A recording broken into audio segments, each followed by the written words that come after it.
Okay, so in this video we'll be taking a look at the topic of mifepristone, which is an anti-progestin. इसका progestin बिल्कुल antagonist action होता है, उसके receptors पर ये as an antagonist act करता है मिफेप्रिस्टोन, और इसको मोस्टली यूज़ भी इसी प्रोसेस के लिए करे होते हैं, दैट इट इंड्यूसेस अबॉर्शन. ठीक है, तो अगर अर्ली प्रेगनेंसी को अबॉर्ट करना है उसके लिए मिफेप्रिस्टोन को यूज़ करते हैं, क्योंकि ये प्रोजेस्टेरोन के एंटागनिस्ट एक्शन परफॉर्म करते हैं. इसके अलावा एक और कंपाउंड होता है जिसको हम कहते हैं RU486. RU486 ना सिर्फ एक एंटागनिस्ट है प्रोजेस्टेरोन का, बल्कि ये ग्लूकोकॉर्टिकॉइड हार्मोन्स का भी एंटागनिस्ट है, जिसमें कॉर्टिकोस्टेरोन आता है, कॉर्टिसोल आता है. अगर बात की जाए मिफेप्रिस्टोन की, तो उसको एज आई टोल्ड यू कि यूज़ करते हैं as an abortifacient in early pregnancy up to 49 days after last menstrual period. So within 50 days, within 49 days of last menstrual period we can abort pregnancy, मतलब कि early pregnancy को using mifepristone और using anti progestin abort कर सकते हैं. और सब major use भी यही है टू टर्मिनेट अर्ली प्रेगनेंसी.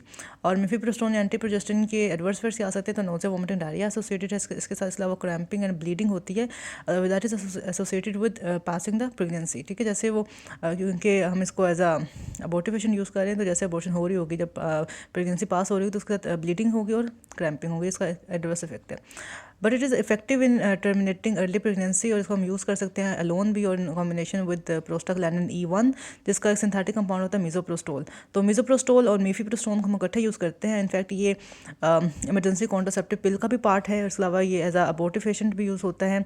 आगे एक लिखा हुआ है कि एंडोमेट्रियोसिस के अगेंस्ट हम कौन से ड्रग्स देते हैं, तो इसका पार्ट तो नहीं है क्वेश्चन, बट वैसे मैं बता देती हूँ. तो वी नो अबाउट एंडोमेट्रियोसिस, हमने रिप्रोडक्टिव पैथोलॉजी में पढ़ा था कि it is the presence of endometrial glands in places other than the uterus, and with every menstruation जब ब्लीडिंग होती है एक्टोपिक प्लेसेस पे, तो उसके नतीजे में पेन होता है. एब्डोमिनल पेन बहुत कॉमन सिम्टम है इसका, लोअर एब्डोमिनल पेन. तो एंडोमेट्रियोसिस के ट्रीटमेंट के लिए हमने पीछे भी जैसे बात की है कि गोनाडोट्रोपिन रिलीजिंग हार्मोन एगोनिस्ट देते हैं, जिसमें वी हैव नेफिरेलिन, गोसेरेलिन, बुसेरेलिन, ल्यूप्रोलाइड, डानाजोल. तो डानाजोल बहुत इंपॉर्टेंट है और GnRH एगोनिस्ट ही है, और ये हम देते हैं एंडोमेट्रियोसिस ट्रीटमेंट. इसलिए जो एसोसिएटेड पेन है उसको हम ट्रीट करते हैं विद एनसेड, जिसमें हम डाइक्लोफिनेक सोडियम की एग्जांपल लिखी हुई है.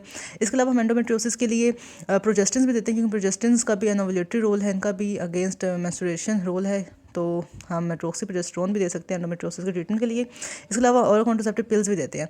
तो एंडोमेट्रियोसिस और फाइब्रोइड्स का ऑलमोस्ट सेम ही ट्रीटमेंट प्लान होता है. दोनों में हम GnRH एगोनिस्ट दे रहे होते हैं, और एनसेड्स दे रहे होते हैं, प्रोजेस्टिन्स दे रहे होते हैं, और कॉन्ट्रासेप्टिव पिल्स दे रहे होते हैं. तो अगर आपसे एंडोमेट्रियोसिस का ट्रीटमेंट प्लान पूछा जाए, तो आप उसमें ये 4 ड्रग्स मेंशन कर सकते हैं, और ये 4 ड्रग्स फाइब्रोइड्स के ट्रीटमेंट के लिए भी होती हैं. ठीक है, तो मैंने आपको एक एक्स्ट्रा पॉइंट बता दिया. अच्छा, तो मिफेप्रिस्टोन के अलावा लीलोप्रिस्टोन भी एक एग्जाम्पल है एंटी प्रोजेस्टिन की, और इसका वही रोल है कि ये अबॉर्टिफिशिएंट के लिए, अर्ली प्रेगनेंसी के लिए यूज़ होता है.